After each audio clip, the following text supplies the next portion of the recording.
देखिए तो ये रहा कंडक्शन बैंड।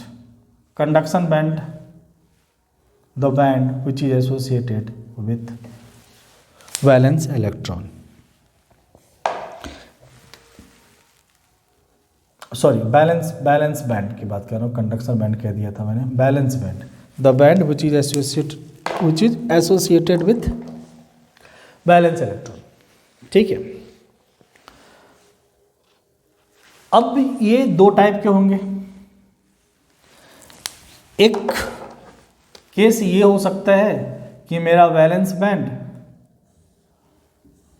पार्शियली फिल्ड हो, आधा खाली आधा भरा, पार्शियली फिल्ड हो, या फिर ऐसा भी पॉसिबल है कि बैलेंस बैंड आपका कंप्लीटली फिल्ड हो, कंप्लीटली एक्यूपाइड हो, जितना भी इसमें क्वांटम स्टेट है सारे क्वांटम स्टेट फुल हो इसके, ये भी हो सकता है।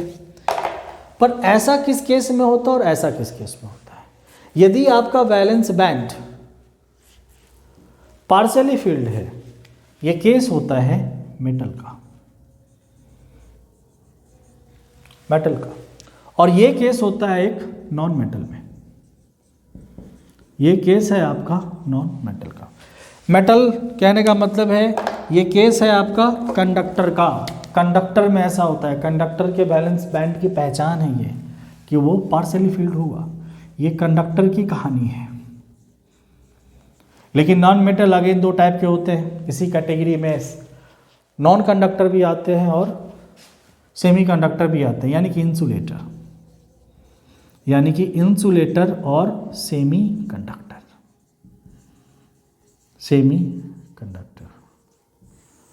अब देखिए कि मेटल के केस में कंडक्शन बैंड का क्या पोजीशन है और यहाँ पे कंडक्शन बैंड का क्या पोजीशन है।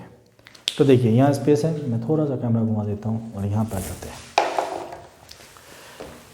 मेटल का केस में क्या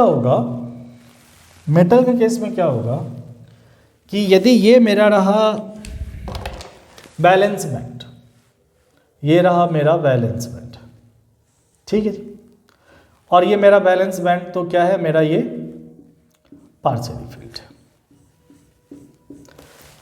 कंडक्शन बैंड और वैलेंस बैंड मेटल के केस में ओवरलैप करते हैं, ऐसा नहीं है, कैसे, ऐसे नहीं, ये ओवरलैप करते हैं। तो जब ये ओवरलैप करेंगे तो कुछ मैं ऐसे दिखाने की कोशिश कर रहा हूँ, ये देखिए मैं थोड़ा सा इसको बाहर करूँगा ताकि ओवरलैप का आपको सेंस मिले कि हाँ ये ओवरलैप कर रहा है, इस तरीके से देखिए ये ओवरलैप। और कंडक्शन बैंड मैंने क्या कहा आपको, एम्प्टी होता है, तो दिस वन इज एम्प्टी और यहाँ पे इलेक्ट्रॉन है। लेकिन यानी कि ये वाला जो पार्ट आपको दिख रहा है, दिस वन, ये वाला पार्ट आपको यहाँ पे क्या दिख रहा है, ये ओवरलैप्ड।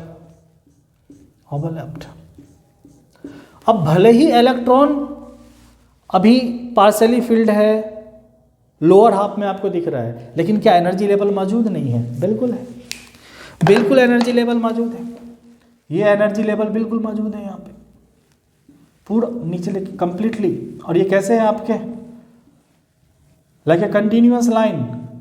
अब यहाँ जो इलेक्ट्रॉन होगा, यहाँ जो इलेक्ट्रॉन कोई बैठा होगा, अब उसको कितनी एनर्जी चाहिए यहाँ से यहाँ तक पहुँचने में, जी कोई एनर्जी डिफरेंस है क्या यहाँ पे? ये तो ओवरलैप ही करी है, कोई एनर्जी डिफरेंस है नहीं। यदि एनर्जी डिफरेंस नहीं है तो कंडक्शन बैंड और बैलेंस बैंड के बीच में जो एनर्जी गैप होता है, यानी फोर्बिडन एनर्जी गैप, वो यहाँ पे क्या हो जाएगा, जीरो, कंडक्टर के केस में।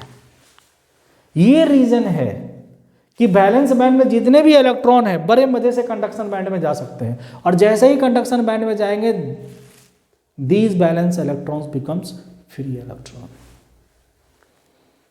ये रीजन है कि कंडक्टर के पास इजीली और गुड अमाउंट में इतना अवेलेबल है फ्री इलेक्ट्रॉन्स, इसीलिए कंडक्टर बहुत अच्छे से इलेक्ट्रिसिटी को कंडक्ट करता है। ठीक है, ओके। तो देख लें थोड़ा सा कि नॉन कंडक्टर का क्या हाल है, और यानी कि इंसुलेटर का क्या हाल है, और सेमी कंडक्टर का क्या हाल होता है। तो देखिए, चलिए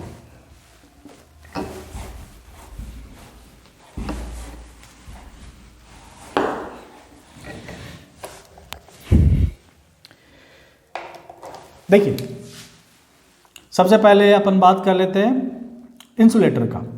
तो ये रहा कंडक्शन बैंड, कंडक्शन बैंड। और इंसुलेटर के केस में कंडक्शन बैंड क्या होगा? कंप्लीटली फिल्ड होगा, कंप्लीटली फिल्ड होगा। यदि वैलेंस इलेक्ट्रॉन ही जिम्मेदार होता कंडक्टिविटी के लिए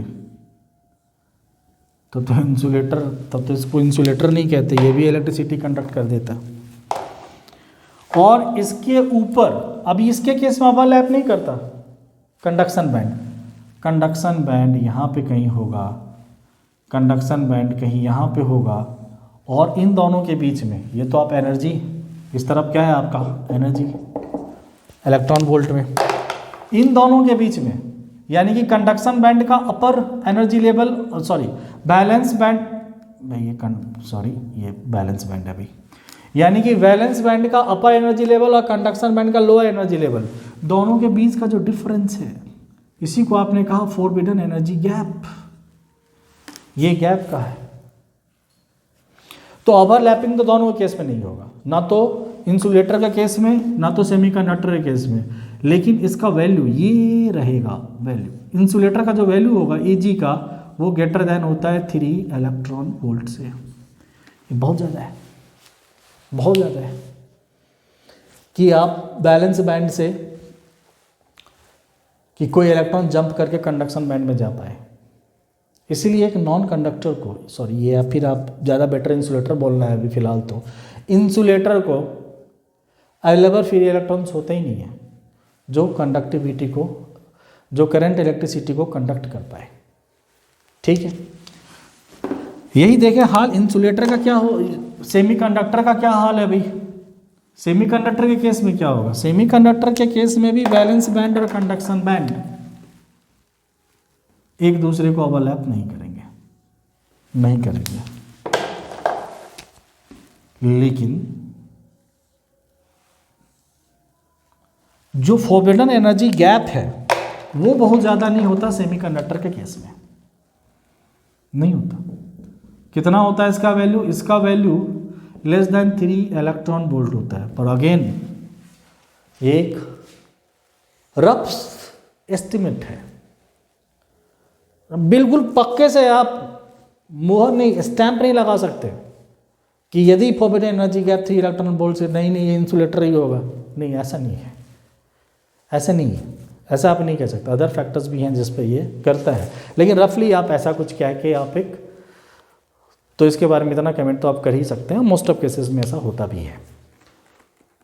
और रहा, this is the case of semiconductor, right. अब इन सारी चीजों को ग्राफिकली भी आप समझ सकते हैं, ठीक है। तो अब मैं ग्राफिकली समझाऊंगा कि एक्चुअली क्या चल रहा था वहाँ पे, तो थोड़ा ज़्यादा आपको समझ में आएगा। ग्राफिकली आपको इंटर एटॉमिक डिस्टेंस को घटाते हुए दिखेगा, उसकी स्प्लिटिंग होते दिखेगा। एक टाइम आता है जब कंडक्शन बैंड और बैलेंस बैंड आपस में मर्ज हो जाते हैं, मतलब आप बिल्कुल नहीं कह सकते कि इलेक्ट्रॉन था किसका, 3s का था कि 3p का था, ऐसा कुछ सिचुएशन, ठीक है। तो फिलहाल मुझे समझ में आता है कि एक ठीक ठाक समझ तो आपकी डेवलप हो ही गई है बैंड थ्योरी के बारे में, ठीक है। तो एनर्जी बैंड थ्योरी के बारे में इसमें कुछ प्रॉब्लम हो तो आप मुझे बताइएगा, मैं फिर से एक्सप्लेन करूँगा। तो अब मैं आपसे डिस्कस करूँगा ग्राफिकली, और कुछ बातें यदि छूट गई हैं इधर बताना तो उधर अपन क्या कर लेंगे, इंक्लूड कर लेंगे, ठीक है। Make sense?